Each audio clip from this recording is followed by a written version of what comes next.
नमस्कार, बखबर में आपका स्वागत है। मैं हूं राघवेंद्र सिंह। आज हम बात करेंगे कांग्रेस की चीन से यारी, ऐसी क्या लाचारी। आखिर ये लाइन बोलने की ज़रूरत क्यों पड़ी? उसकी वजह यह कि कभी कांग्रेस पार्टी चीन की पार्टी के साथ एमओयू साइन करती है और उसके बाद राजीव गांधी फाउंडेशन को चीन से डोनेशन मिलता है। फिर कांग्रेस के थिंक टैंक सैम पित्रोदा, जो इन दोनों अमेरिका में हैं, वो ओवरसीज़ कांग्रेस के अध्यक्ष भी हैं। वो कहते हैं कि चीन भारत का दुश्मन नहीं है, हमको अपना दुश्मन उसे नहीं मानना चाहिए। जबकि पंडित जवाहरलाल नेहरू, जो देश के प्रधानमंत्री थे, वहाँ से लेकर जॉर्ज फर्नांडिस और अभी की सरकार में नरेंद्र मोदी की सरकार तक ये कहती है कि चीन भारत का दुश्मन नंबर 1 है। जॉर्ज फर्नांडिस ने तो ये तक कहा था कि अगर हमें कोई दुश्मन दिखता है तो पाकिस्तान नहीं, हमें चीन से सतर्क रहने की जरूरत है। तो ये बात उन्होंने तब कही थी जब वो देश के रक्षा मंत्री थे। आज इसी पर विस्तार से बात करेंगे। कांग्रेस के थिंक टैंक का चीन प्रेम और फिर कांग्रेस का उससे किनारा। कांग्रेस ने कहा कि सैम पित्रोदा का बयान जो है वो उनका निजी बयान है, तो ओवरसीज़ कांग्रेस के अध्यक्ष की कोई बात निजी कैसे हो सकती है? इस पर विस्तार से बात करेंगे। उसके पहले सुनते हैं इस मुद्दे पर सुधांशु त्रिवेदी के बातचीत, उनके बयान।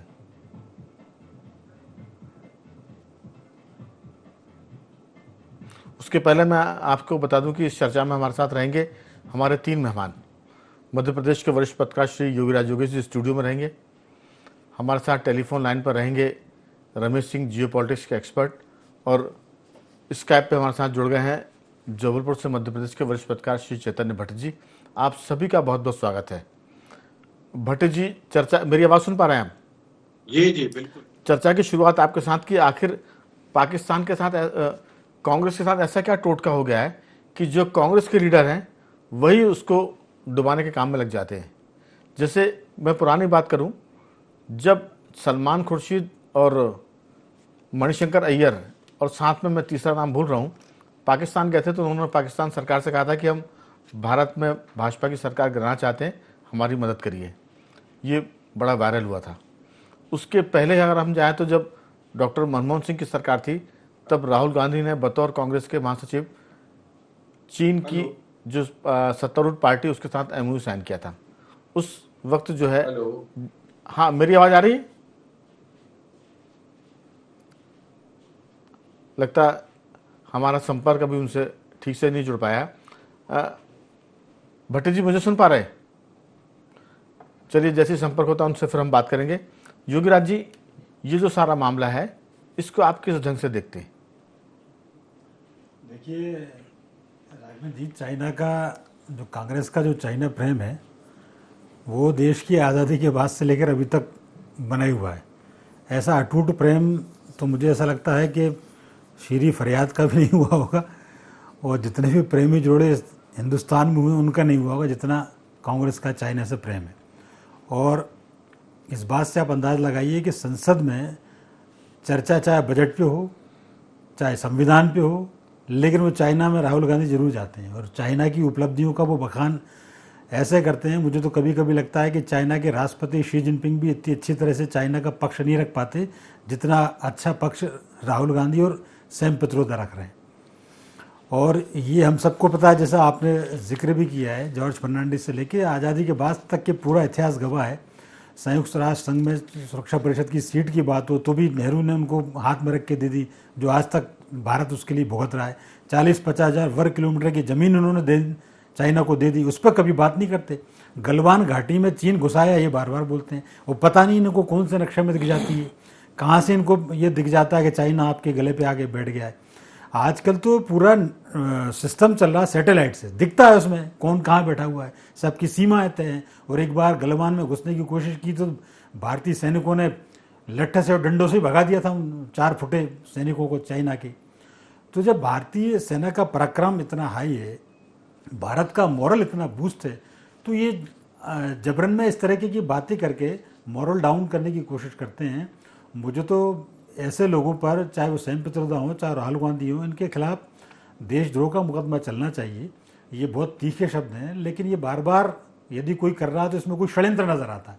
आप किसी की प्रशंसा एक बार कर सकते हैं, 2 बार कर सकते हैं, उनके प्रोडक्ट की आप प्रशंसा कर सकते हैं, ड्रोन की आप वहाँ की तारीफ कर रहे हैं, लेकिन ये कंटिन्यू जो अभियान चला रहा है ये किसी न किसी षड्यंत्र को जन्म देता है। कहीं ना कुछ ऐसा लगता है कि कांग्रेस और चाइना के बीच कुछ पका हुआ है, कुछ समझौता हुआ है।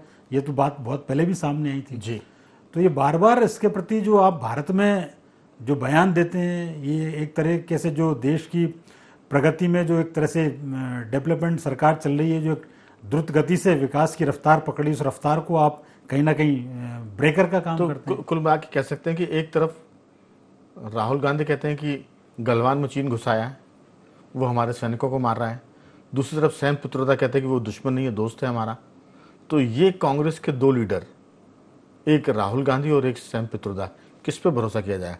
खैर, इस पर हम अलग से बात करते हैं, लेकिन अभी इस मुद्दे पर सुनते हैं कि सुधांशु त्रिवेदी क्या कह रहे हैं और सैम पित्रोदा क्या कह रहे हैं। The threat from China, I think there is always this thing blown out of at times proportion because US has the habit of defining an enemy. I think time has come for all of us to really network nations and not have confrontation. Our attitude is that of confrontation from day one. And that attitude creates enemy, and that creates certain support in the country. I think we need to change that pattern. To assume that China is the enemy from day one, it's just not fair, not just to China, but to anybody. Okay. I think it is time for us to learn to increase communication, collaborate, cooperate, and co-create, and not have this command and control mindset. China is around, China is growing. You got to recognize that, respect that. And every other country is going to grow. Okay. Some will grow faster, some will go slower. Those who are very poor has to grow faster. Overseas Congress के president Sam Pitroda, जो कांग्रेस के ideological think tank के प्रतीक माने जाते हैं, उन्होंने आज China को लेकर जिस प्रकार का बयान दिया है, उससे यह बात बहुत साफ हो गई है कि कांग्रेस पार्टी के चीन के साथ हुए करार का इजहार सैम पित्रोदा ने दिन दहाड़े कर दिया है।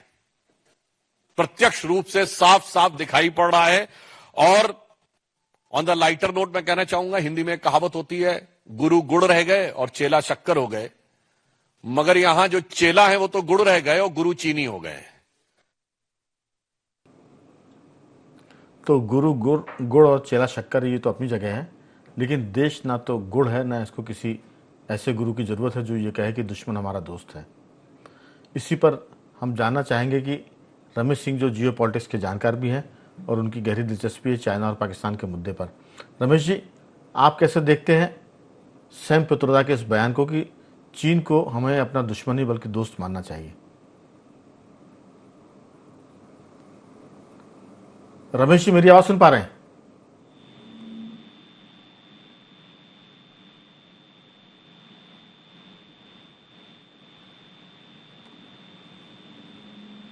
चेतन भट्ट जी, मेरी आवाज सुन पा रहे हैं? तो चलिए, आज तो सारा भार आपके कंधों पे योगीराज जी।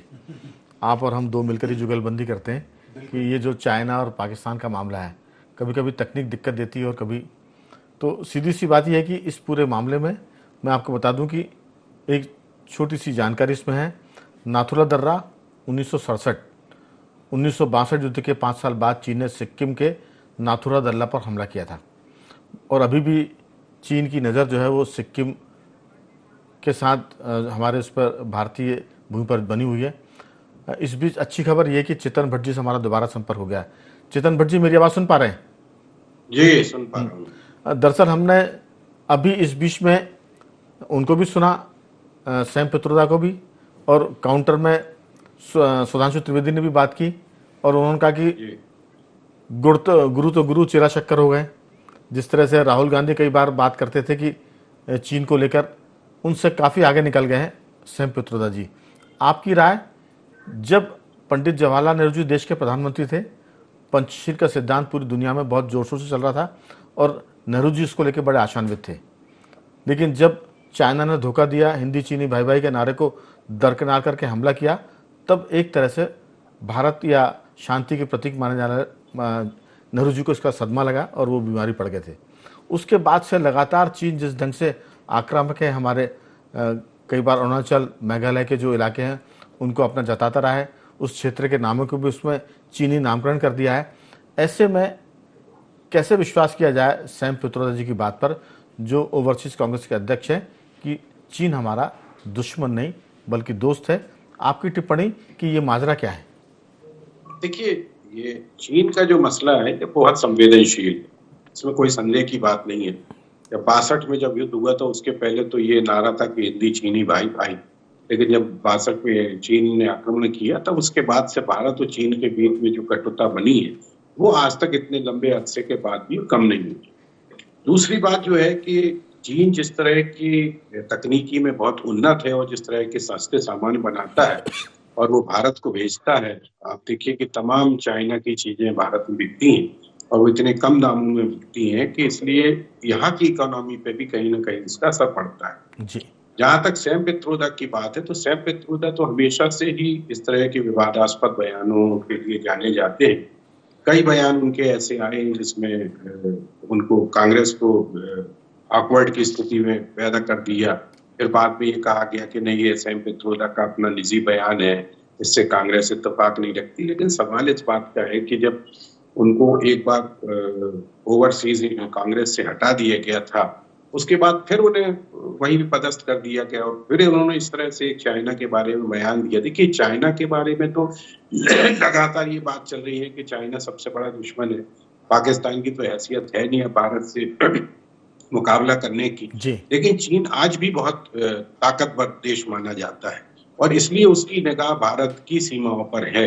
आप अरुणाचल की आपने जैसे बात की, मेघालय की बात की, ये तमाम आरोप लग रहे हैं कि बहुत लंबे किलोमीटर तक उसने अपना कब्जा कर लिया है अरुणाचल में और मेघालय में। ये बात अलग है कि भारतीय जनता पार्टी उसको इग्नोर करे, उसको इनकार करती है इस बात से, लेकिन ये बार बार ये बात सामने आ रही है कि वो लगातार अपनी सीमाओं की बढ़ोतरी करता जा रहा है। ऐसी स्थिति में अगर सैम पित्रोदा ये कह रहे हैं कि चीन हमारा दुश्मन नहीं है और हमें उसके साथ मेल मिलाप करना चाहिए, तो मुझे लगता है कि ये एक बहुत ही ऐसा बयान है जो कहीं ना कहीं हमारे देश की संप्रभुता पे हमला करता है। क्योंकि हमारी जो देश की नीति है, विदेश नीति है, वो चीन के प्रति किस तरह की है वो सबको मालूम है, चाहे वो कांग्रेस हो, चाहे भारतीय जनता पार्टी, चाहे अन्य दल हो। और कांग्रेस की भी वो स्थिति रही है। ये बात अलग है कि बीच बीच में इस तरह के आरोप लगते हैं कि कांग्रेस ने MOU साइन किया था और राहुल गांधी ने भी अमेरिका में जाके बयान दिया था कि चीन बहुत तेजी से आगे बढ़ रहा है, बहुत शक्तिशाली है, वहां पे बेरोजगारी की दर बहुत कम है, हमें उससे शिक्षा लेना चाहिए। इस तरह के बयान भी उनके आए हैं और इसलिए भारतीय जनता पार्टी ये मानती है कि कांग्रेस का कहीं ना कहीं चीन के प्रति झुकाव है। और सैम पित्रोदा का जो नया बयान आया है उससे तो ये बात भी साबित हो गई कि कहीं ना कहीं सैम पित्रोदा भी चीन के प्रति कहीं ना कहीं एक पॉजिटिव सोच रखते हैं। ये बात अलग है कि अब फिर उन्होंने कहा है कि हमारा ये कांग्रेस का बयान नहीं है बल्कि निजी बयान है। लेकिन सवाल बार बार ये आता है कि जब भी कोई नेता जो पार्टी का बड़ा नेता होता है, जब वो कोई बयान देता तो उसका निजी बयान कैसे हो सकता है? ये अक्सर कांग्रेस के साथ ये बात आई है, बीजेपी के साथ भी इस तरह की बात आई है कि जब उन्होंने उनके नेता ने किसी ने विवादास्पद बयान दिया तो पार्टी अपने आप को अलग कर लेती। लेकिन सवाल वही आता है कि जब पार्टी अगर उसको अलग कर देती है, अलग करती है अपने आप को, तो फिर उसको उस पद पे रखने का क्या औचित्य है? सैम पित्रोदा आज भी इंडियन ओवरसीज कांग्रेस के प्रेसिडेंट है। ये बात सही है कि वो बहुत होशियार व्यक्ति हैं और उन्होंने दूरसंचार के क्षेत्र में जो एक क्रांति लाई थी और वो सलाहकार भी रहे, राजीव गांधी के भी सलाहकार रहे हैं और पद्म भूषण से भी उनको सम्मानित किया गया है। लेकिन इस तरह के बयान देना जब पूरा देश चीन को अपना एक दुश्मन नंबर 1 मानता है, ऐसे में अगर चीन के प्रति आप सद्भावना दिखाओगे या उसके पक्ष में बात करोगे तो कहीं ना कहीं वो किसी हर व्यक्ति के लिए एक इस तरह की बात बिल्कुल होती है कि सैम पित्रोदा कहीं न जी जी कि भट्ट सैम जी पित्रोदा कहीं ना कहीं चीन के प्रति सहानुभूति रखते हैं। जी भट्ट जी, पहले क्या होता था कि लोग एजेंट के रूप में काम करते थे, लेकिन बहुत दबे छुपे काम करते थे। और जी जी कोई सीआईए के लिए काम कर रहा है, कोई केजीबी के लिए काम कर रहा है। अब तो मुझे लगता है कि वो भी चीज़ें खत्म हो रही हैं। लोग खुलेआम काम कर रहे हैं और कह रहे हैं कि आपसे बने सो कर लो। वो आपने कहा, हम भी सुनते आ रहे हैं कि कोई उन पर आरोप लगता है कि कांग्रेस ने कोई उनसे एमओयू साइन किया। कांग्रेस ने एमओयू साइन किया, इसका कांग्रेस ने कभी खंडन नहीं किया। आरोप तो तब है जब वो खंडन कर दें और कहें कि सबूत लेकर आओ। इसके बाद चीन ने राजीव गांधी फाउंडेशन के लिए पैसा भी दिया, बाद में वो वापस भी हुआ। और उसके बाद लगातार कांग्रेस और खासतौर से राहुल गांधी या सैम पित्रोदा की जो एक्टिविटी है चीन को लेकर, वो बड़ी चीन को सुरक्षा प्रदान करती है, कवच प्रदान करती है। चाहे वो इंडियन आर्मी का मामला हो, चाहे सैम पित्रोदा ने अभी जो बात की मैं उसकी बात करूं, या उसके पहले जब उनको इस्तीफा या हटाया गया था ओवरसीज कांग्रेस के पद से, उन्होंने कहा था कि जो पूर्वोत्तर के लोग हैं वो चाइनीज लगते हैं शक्ल सूरत से, चेहरे से।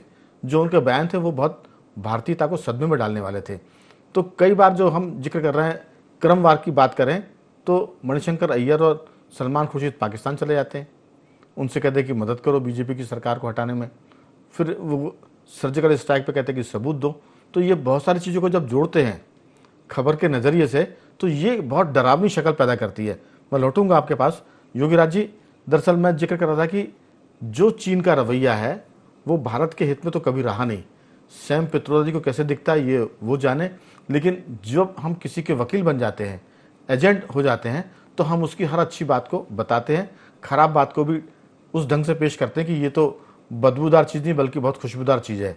तो मैं कह रहा था कि नाथुला दर्रा 1967 1962 के युद्ध के 5 साल बाद चीन ने सिक्किम के नाथुला दर्रा पर हमला कर दिया था और भारतीय सैनिक उस वक्त नाथुला दर्रा से सेबुला तक तार की बॉर्डर लगाने का काम करते, मैपिंग का काम कर रहे थे।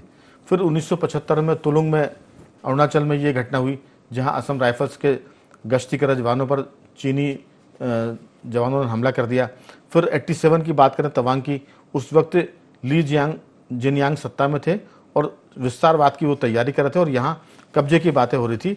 असम के पास गोरखा राइफल्स के लगभग 200 जवान तब तैनात किए गए थे और टकराव को देखते हुए भारत सरकार ने MI-26 हेलीकॉप्टर को भी तैनात किया था। इसके बाद हम सीधे आते हैं डोकलाम पर 2017 में। वहाँ भी चीन, भारत और भूटान की सीमा मिलती है, उधर भी बहुत सेंसिटिव इलाका है वो, उस पर भी कब्जा करने की कोशिश की। गलवान की हम बात करें, 3 साल बाद गलवान घाटी में 2020 में लद्दाख में गलवान में 15 जून को भारत और चीन सैनिकों के बीच हिंसक झड़प हुई थी। करीब 8 घंटे तक इस खूनी संघर्ष में भारत के 20 जवान शहीद हुए थे और उसके बाद ये खबर थी कि 41-42 चीन के भी जवान उसमें मारे गए थे। ऑस्ट्रेलिया की जो न्यूज़ एजेंसी है द कलेक्शन इन्वेस्टिगेटिव रिपोर्ट में भी बताया था कि चीन के 38 जवान मारे गए हैं और चीन ने 4 जवानों के मरने की पुष्टि की थी। फिर 2022 9 दिसंबर भारत चीन सैनिकों के बीच झड़प हुई, 6 भारतीय सैनिक घायल हुए और उसमें भी करीब 20 चीन के जवान घायल हुए। तो ये घटनाएं बताती है कि चीन हमारा दोस्त तो कभी हो नहीं सकता। लेकिन कांग्रेस को कौन समझाए कि ये जो आप बातें कर रहे हैं ये देशद्रोह से भी ऊपर की बातें हैं, आप षड्यंत्र कर रहे हैं। क्या एजेंट हो गए हैं तो आप बताइए कि हम उसके वकील हैं, और नहीं बता रहे हैं तो फिर देश आपके बारे में तय कर रहा है, इलेक्शन दर इलेक्शन आपको हराकर ये तय कर रहा है कि हम आपको खारिज करते हैं। तो इसी बीच हमारे साथ रमेश सिंह भी जुड़ गए। रमेश जी, आपका बहुत बहुत स्वागत है। जी नमस्कार भैया जी, समय की कमी रहेगी, आपसे उम्मीद है कि जल्दी से अपनी बात को पूरा करें क्योंकि आपसे संपर्क में बहुत देरी हुई। राघवेंद्र जी, 3,488 किलोमीटर की भारत चीन सीमा पूरी विवादास्पद है टोटल। इसको इसीलिए लाइन ऑफ एक्चुअल कंट्रोल कहा जाता है क्योंकि इंटरनेशनल मॉडल नहीं है। दूसरा, 38,000 वर्ग किलोमीटर जमीन पे अक्साई चिन्ह पे चीन ने कब्जा किया है और सैम पित्रोदा कहते हैं कि हमें चीन का सम्मान करना चाहिए, अपनी मानसिकता बदलना चाहिए। असल में सैम पित्रोदा हो चाहे कांग्रेस हो, ये कोई गलती नहीं कर रही है, बहुत सोची समझी रणनीति के साथ ये बयान दे रहा है क्योंकि कांग्रेस का रिकॉर्ड रहा है ये विदेशी शक्तियों, खास तौर से जो भारत विरोधी शक्तियां हैं, उनकी प्रॉक्सी के रूप में काम करते हैं। ये असल में पाकिस्तान कांग्रेस की और राहुल गांधी की रणनीति है भारत के मामले में चीन, बांग्लादेश और पाकिस्तान एक प्रभावी भूमिका निभाए बीजेपी को हटाने के लिए, बीजेपी को निपटाने के लिए, और पहले ही इनका देश को तोड़ दे, लेकिन बीजेपी को हटा के और उसको सत्ता दे दे। इसीलिए एमओयू भी साइन करते हैं। डोकलाम के टाइम पे आधी रात को छुप के चीनी दूतावास मिलने गए थे। डोकलाम के मुद्दे की ब्रीफिंग के लिए भारत के विदेश मंत्रालय से ब्रीफिंग लेनी थी, उनसे ना लेके चीन से लेने गए थे। इसके अलावा जो सलमान खुर्शीद और मणिशंकर अय्यर का रिकॉर्ड ये रहा है कि पाकिस्तान से मदद लेने गए थे। सैम पित्रोदा ने 84 के मुद्दे पे, 1984 के मुद्दे पे कहा था कि 84 में जो हुआ सो हुआ, अब क्या करें। इसी तरह से अभी ये पिछले चुनाव में ये जो विरासत टैक्स के मुद्दे पे ये बवंडर खड़ा किया था इनने, और उसके बाद इनको हटा दिया था और चुनाव के तत्काल बाद इनको रेज्यूम कर लिया था। तो कांग्रेस से सैम पित्रोदा का बड़ी रणनीतिक ढंग से इस्तेमाल करती है। अपनी जो विदेशी शक्तियां हैं, चाहे वो अमेरिका की CIA हो, डीप स्टेट हो, पाकिस्तान हो, बांग्लादेश, आजकल तो बांग्लादेश भी इनके प्रॉक्सी में आ गया है, चीन हो, इन सब को पैसिफाई करने के लिए, खुश करने के लिए और अपने रणनीतिक हित का इस्तेमाल करने के लिए इनको यूज करती है, और ये शक्तियां कांग्रेस को यूज करती है। राहुल गांधी जिस तरह से ये बयान देते हैं, ये बड़ी सोची समझी रणनीति के तहत देते हैं। सैम पित्रोदा भी बिल्कुल रणनीतिक। रमेश जी, जिस भी रणनीति के तहत वो बयान देते हो, कांग्रेस को फायदा तो नहीं हुआ। जब कांग्रेस को फायदा हुआ नहीं, फायदा होता दिख नहीं रहा है, तो फिर कांग्रेस इस रणनीति के या इस आत्मघात की रणनीति पर चल रही है, तो कितना चल पाएगी, कितना लाभ ले पाएगी, पॉलिटिकली नहीं ले पाएगी। लेकिन देश के हित में तो ये बात नहीं जा रही है। बीजेपी कहे ना कहे, लेकिन जो कुछ निकल के बात आ रही है वो थोड़ी सी चिंताजनक है। मैं लौटूंगा आपके पास। बहुत छोटी सी टिप्पणी योगराज जी आपकी इस पर, क्योंकि अब हमारे पास 2-1 मिनट का समय बाकी है, तो इसमें भट्ट जी की भी बात अभी होगी। देखिए राघवन जी, असल में कांग्रेस बिल्कुल नहीं चाहती देश में इस समय जो अमन चैन कायम है, वो अमन चैन कैसे कायम है ये हजम नहीं हो पा रहा है कांग्रेस को, कि कैसे भारत जो है युद्ध में क्यों नहीं कूद पा रहा।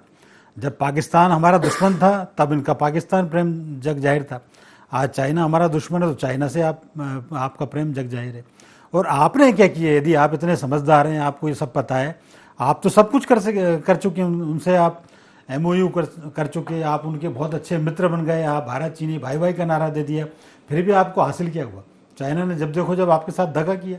इसके बावजूद आपको ये समझ नहीं आ रही। इसका सीधा सीधा अर्थ ये है कि कैसे करके भारत को डिस्टर्ब किया जाए। बिल्कुल, एक जो प्रगति की राह देश ने पकड़ी। युगराज जी, एक बात तो साफ है कि चीन और पाकिस्तान के मामले में जो उनके पक्ष में खड़ा होगा, उनके हाथ जलेंगे जरूर, उनको लाभ हो ना हो। लेकिन अगर कोई पाकिस्तान के पक्ष की बात करेगा या पाकिस्तान के मुद्दे पर इंडियन आर्मी से सवाल करेगा, तो फिर इसको नुकसान उठाना पड़ेगा। और पिछले 10 साल की हम बात करें तो ये चीज़ें आईने की तरह साफ है। बहुत छोटी सी टिप्पणी भट्ट जी आपकी इस पूरे मामले में, कि जो कुछ सैम पित्रोदा कह रहे हैं उससे कांग्रेस को यहाँ लाभ होगा या नुकसान होगा, आपकी राय?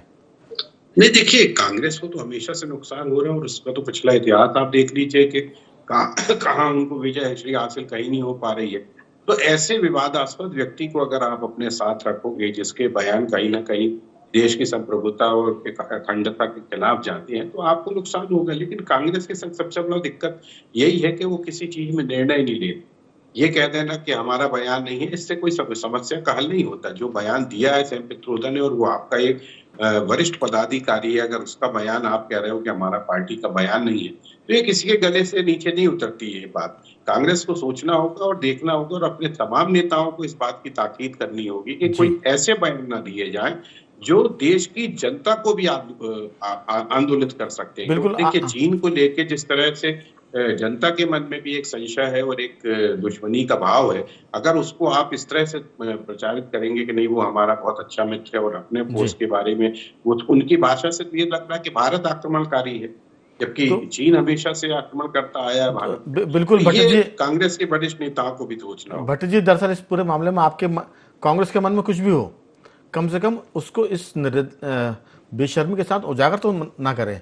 आपके जो भी संबंध हो, लेकिन एक लोकाचार भी होता है, कम से कम उसका तो पालन करें। अगर आप नहीं करेंगे तो ये लोकतंत्र है, इसमें आपको घाटा उठाना पड़ेगा। अगर आप लोकतंत्री राजनीति में हैं तो फिर आपको इसके नुकसान बहुत होंगे, जो आप पिछले 10 साल से लगातार देख रहे हैं। रमेश जी, आपकी बहुत छोटी सी टिप्पणी। राघवेंद्र जी, 2025 का जो भारत का मतदाता है, हम कई चुनावों में देख चुके हैं कि वो बहुत बारीकी से इन चीजों को समझता है, और कांग्रेस अगर ऐसा समझ रही है कि उसकी बातों को कोई समझेगा नहीं, ये भूल है। भारत का मतदाता चुनाव दर चुनाव उसकी इस बदमाशी और ये देशद्रोही गतिविधियों को बहुत अच्छे तरह से रिस्पॉन्ड करेगा। तो उम्मीद करते हैं कि कांग्रेस इस मामले में थोड़ी सी ज्यादा संवेदनशील होगी, क्योंकि आज़ादी दिलाने वाली पार्टी कांग्रेस कही जाती है। अगर वो भारत के मामले में आंतरिक मुद्दे पर कुछ भी कहे, लेकिन सामरिक मुद्दों पर अगर उसके बयान लचर होंगे, देश को क्षति पहुंचाने वाले होंगे, तो फिर लोग कांग्रेस की जो नई पीढ़ी है वो स्वीकार कितना करेगी नहीं करेगी, ये इस बारे में नहीं कह सकते, लेकिन नुकसान होना तय है, ये तो दिखता है। भट्टी जी, आपका बहुत साधुवाद, आपने चर्चा में हिस्सा लिया। रमेश जी, आपका बहुत धन्यवाद। योगीराज योगी जी, आपका बहुत धन्यवाद कि आप इस चर्चा में शामिल हुए। तो बखबर में सिर्फ इतना ही। बने रहिए हमारे साथ और देखते रहिए IND24।